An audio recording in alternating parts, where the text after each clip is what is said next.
Hi, this is Renee, the Hope Coach from ReneeJewel.com. You can find me online at ReneeJewel.com, or you can send me an email at rj@ReneeJewel.com.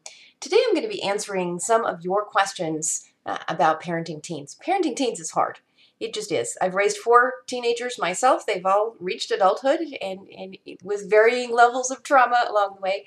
And I've also worked with an awful lot of families that have challenges, and some of them, to have a challenging teenager simply means you have a teenager in your family. There's nothing magical to do to make it all go smoothly. If you happen to have one of those teenagers, that's super easy. Blessings to you. For the rest of us, we all need a little bit of help along the way. So today I'm going to be answering some of your questions that have come in by email. You can also find some of these answers and a lot more in my Ask the Hope Coach column. There's a number of different sites that have syndicated that column, and if you're interested in putting that on your website, send me an email. So the first question comes from a mom that has a 13-year-old son. She says, my son is often bullied at school. Recently, I allowed him to start a Facebook, hoping he would find a safer place and make new friends, but I'm worried he'll be bullied there too. How can I help protect my son? This is a tough one. So many kids of any age are bullied. They're bullied in school, by their peers, by their friends outside of school time. They're bullied sometimes by teachers, sometimes even by parents. If you're going through or have gone through a divorce, you might be concerned about the other parent kind of doing some strong arming emotionally of your teenager. But let's talk for a minute about this online cyberbullying is what it's called. There's a movie out called Bully the Movie. I don't know if you've seen it or not, but it really highlights some of the peer bullying situations that happen and how that has severely impacted the lives of 5 teenagers and their families. Online bullying can run the gamut all the way from a friend just saying nasty remarks on your child's Facebook page or MySpace page, all the way up to predators that will prey on teenagers, intentionally looking for vulnerable kids to target. And this is a big deal, and it's not something that you can afford to ignore. I would encourage you to do a few things.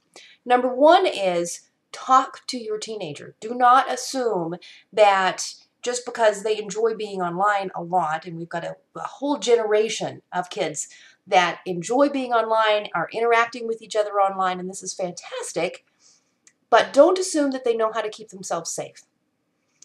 So that would be the first thing. Make sure you talk about it. Number 2 is have some kind of monitoring system in place so that you can know if your child's getting in trouble. And this could run the gamut all the way from just paying attention to their emotions.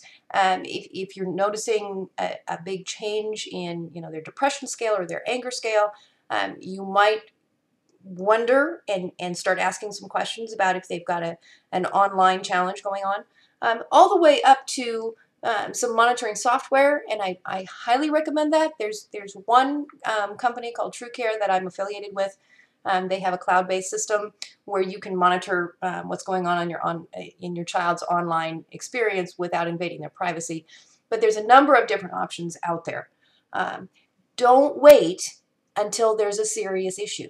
Don't wait until your child is suicidal or somebody is distributing pictures inappropriately, or a pedophile has targeted your child. Do not wait.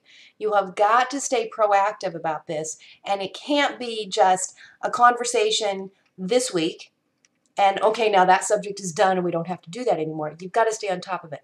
If you don't feel comfortable with all of the social media that your child is interacting with, ask your child to show you.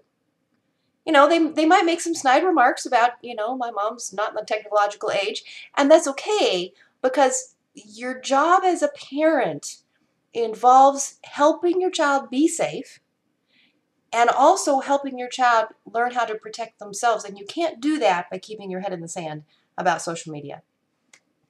That's our Ask the Hope Coach question for this week, and I hope you tune back in for next week's Ask the Hope Coach answers. If you have a question that you'd like me to address in these videos or in the column, please shoot me an email to rj@reneejewel.com. And remember, no matter how challenging it is right now with your teenager, there is always hope.